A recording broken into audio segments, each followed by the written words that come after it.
wake you up because I think it's been a very long discussion. Look, I was also asked to do this talk, but I had to prepare it in a context where what I had to comment on was happening around me. So it was like a moving target, what I was going to comment on. The second thing, I'm also tired. I haven't been at the trenches, but we're busy putting together with the Steve Biko Foundation a symposium that starts tomorrow in Cape Town. So the Steve Biko Foundation's coming to town, and that's been really, I think they've moved their normal lecture from UCT to this. So we're going to have a lot of sort of discussions around, and that's been really taking a lot of my time. I wanted to start this by saying, I think I'll still work by saying, hello, my name is Mandy Sanger, and I'm an activist.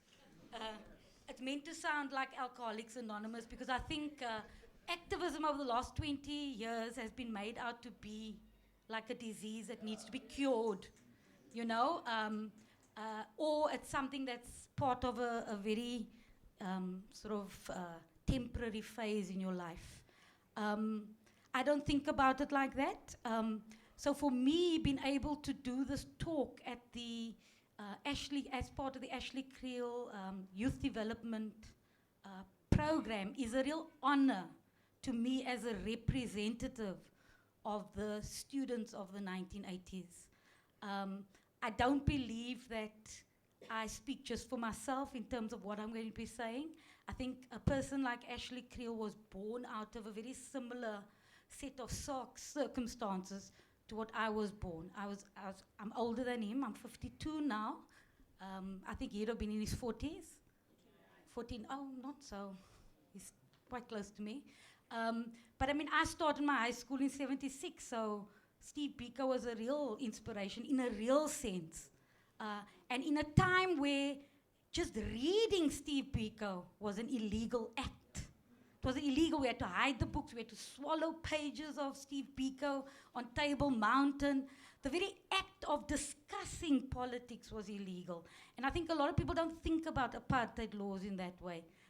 They often talk about apartheid as in a very fictionalized way. It was this very simple kind of theoretical construct that we had to fight with, and that we had the freedom to do it in open debates.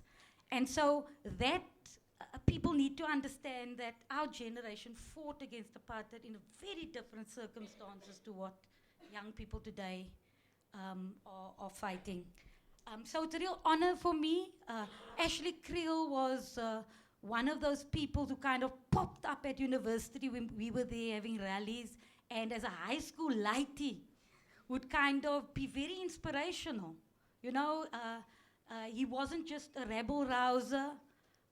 He had great charisma, but he also had tremendous intelligence. So it's a great tragedy that a young person like that had his life ended. So it's a great honor. Thanks, IJR. I think at the ripe old age of 52, I need to say that activism is often misunderstood as, and you would have heard a lot of this in the media and on Facebook, it's often misunderstood as youthful acts of immaturity, anti-intellectualism, unthinking bursts of anger, disruptive toy-toy marching, vandalism, self-harm. It's often described by those disrupted in their business as usual stride as bullying tactics. You know, they're bullying us because we just want to go on with our life, you know. What the hell are these students bullying us for? To those who are more astute, they often very disparagingly talk about activism as, you know, it's just a phase, and that once you become an adult, you must leave it behind. And so I think there's a lot of difficulties about activism that we need to deal with. For me, activism can be all of the above that I just mentioned, but it is far more comprehensive than that. And so I just want to give two reasons why I'm an activist still and why I describe myself in that way. I'm an activist because I'm not only interested in observing, then deconstructing and reconstructing theories of our place in the universe. I'm not just interested in theorizing about all aspects of society, history, and the present political moment. I'm far more interested in how these intellectual activities help me to contribute to actually changing society. Right? So that's what makes me an activist. For me, activism is a learning journey. It's not an event, a moment. It's not about a rally or just a toy. It's a learning journey. And we actually, in the process of activism, we create the new society while dismantling the old. You know, so it's not something you do in order to create a new society at some point in the future. And this is very much the spirit in which we engaged in activism in the sort of 1980s. I salute the young people of South Africa who are breaking the silence on the discomforting issue of institutional transformation. Because it's still clear for all of us to see that these formerly white institutions still serve the interests of an elite. And as people have said, they've allowed a few others into the system, but the system remains intact. And they still reproduce the bosses and kick out the workers that will serve them in future. A lot of people talk about another world being possible as ideological and impractical, it's not pragmatic. Yet, if we think about it, the ideology of a market-driven economy that is driving all these students to take this path of activism, that ideology is not very sustainable and it's not very practical.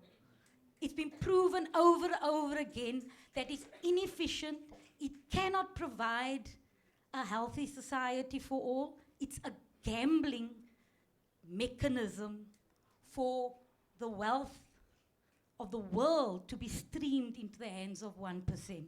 So it's not efficient, it's not practical. It's creating a very dangerous world by excluding millions of people. And so, in thinking about another world being possible, or another version of society, as somebody said, we're in the process of making it. There is no blueprint for it. It's how we engage with each other, the language we use, who we exclude, who we include, how humane we all those elements work towards us creating.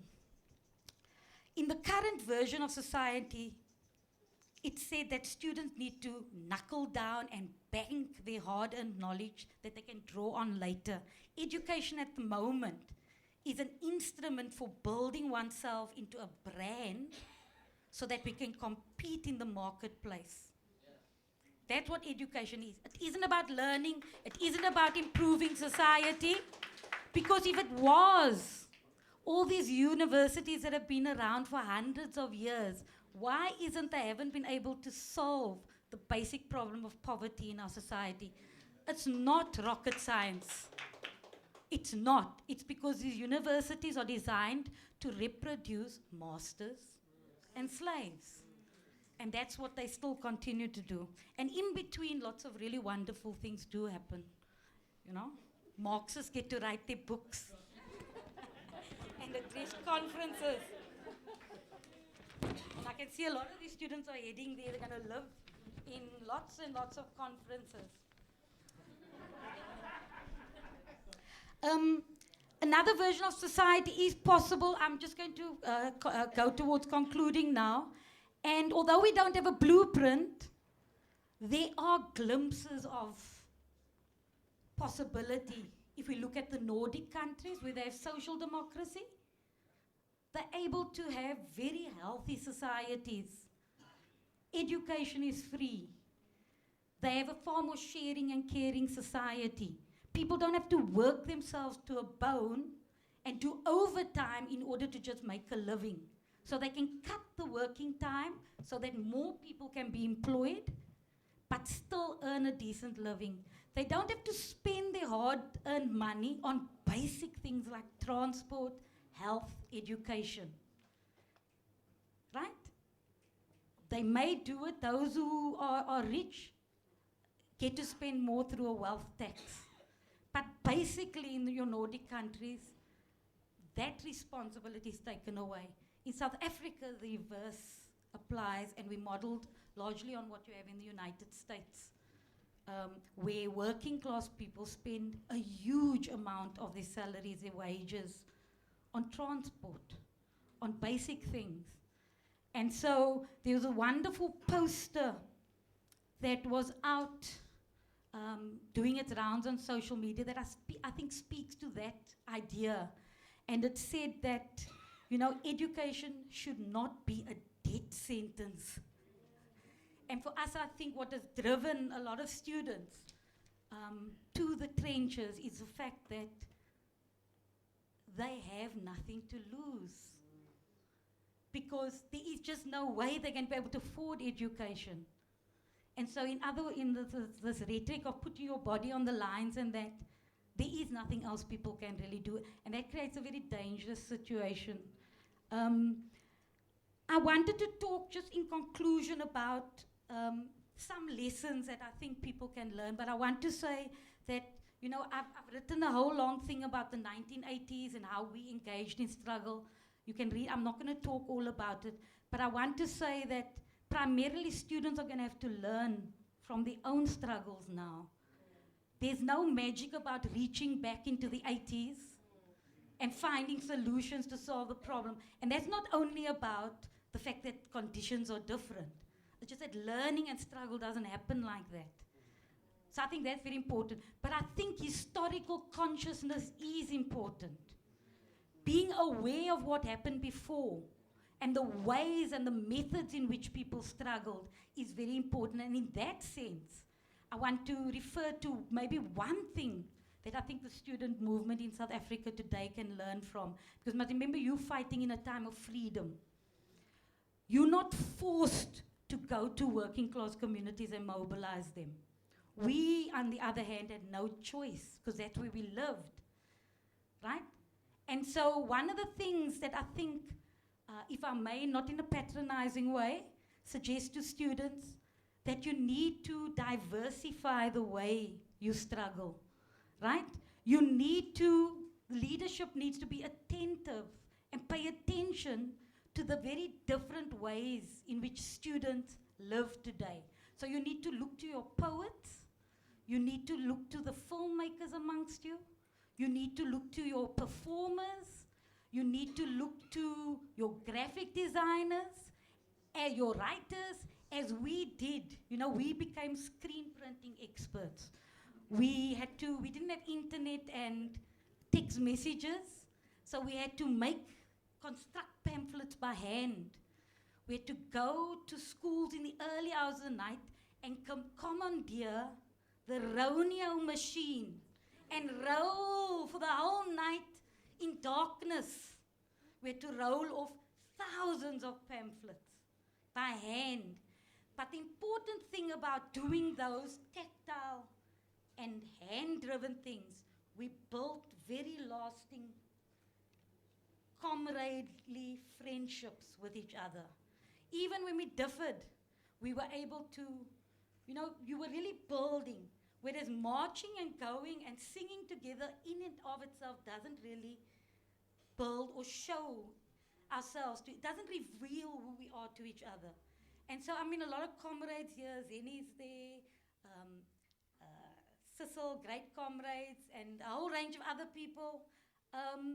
You know, we may have differed, but our relationships and our friendships and our fighting spirit was forged around real building of community. The other thing that I think students can learn is that as high school students and then university students, we immediately linked our struggles to the struggles of the working class. And so part of our historical consciousness was learning from the Durban strikes in the 70s and from the Soweto students in 76, and also learning from struggles in other parts of the world. We were very inspired by Mozambique, by Chile, by the dictatorships, the resistance to the dictatorships in Brazil, by Tanzania, Angola. So we were inspired by a range of different struggles waged, not just by students, but working people as well. And we actually became members of unions as high school students. We worked in advice offices, right? We started civic organizations. We started community-based youth organizations. We became the ones who wrote community newsletters. And that's very important because out of that entire movement, a very powerful newspaper called Grassroots emerged. And the current Cape Times in August, I think, is a reflection of the maturing of those journalists who are really battling to transform our sort of private, corporatized news media. So I think the students today do have a lot to learn from that. Toying and only marching is not going to maintain unity.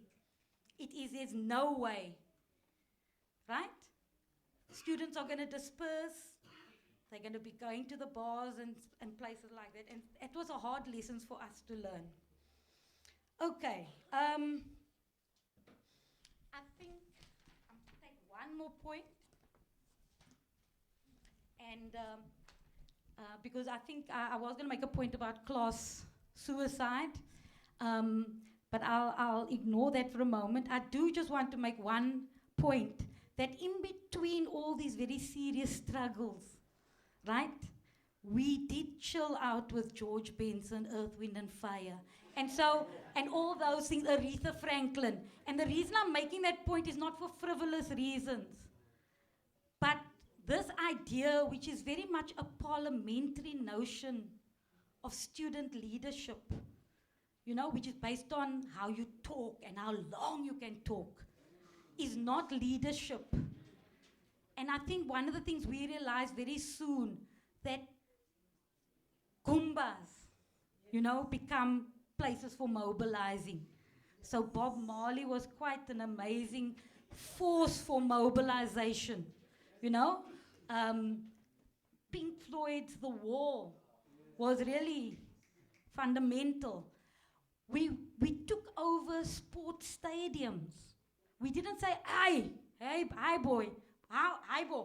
You know, those people playing sport, they're reactionary, they're not revolutionary. No, one of the main things I think we saw was that consciousness evolves. It's not born fully formed. And so those people who are not conscious now, so it's not just the LGBTI community, race, gender, class. It's also people who have not sort of awoken consciously. They should not be marginalized. And so I think students today need to think about those different forms of struggle. You know, we had awareness programs, and we were able to really mobilize lots and lots of people and sustain ourselves against a very monolithic and very powerful state, right? And I think I really have to conclude with the very, very last statement, because I think this idea that students have that they're going to defeat UCT, WITS, the university that's currently known as Rhodes and Stellenbosch University, I really think you need to think about the long haul of the struggle, because these institutions have deep roots that come from the days of colonialism. Many of the powers that control these institutions have the entire egos involved in defending it in its current form. And students are not going to do it on their own. It's not going to happen without major structural change. Even, and listen very carefully, even the mighty ANC is toothless in the face of these institutions and corporations. So despite the ANC's stated intentions that education should be free for all, the government is limited in being able to turn these institutions around. And we can blame them, we can, call blade names, we can do whatever we want. The reality is that the powers in our society is not government. The ones who generate the wealth for a few is not government. Government merely manages that and tries to change at different levels. But they're not the ones who keep the structures in our society in place. So I think if you think that the ANC has sort of bowed down because you have it and you'll be able to do it better, I think you have to rethink that idea. The problem is that the power that these institutions have is deeply entrenched. It's thousands of years almost, well, not thousands, hundreds of years that they are defending. And this notion of post-coloniality, I think students have broken that myth because it is deep roots of coloniality that's the basis for the way we see each other. So with that, I'd like to thank the Ashley Kriel. I've got all these wonderful thank yous in here, but you can read about it. So please, comrades, all protocols observed. Thank you.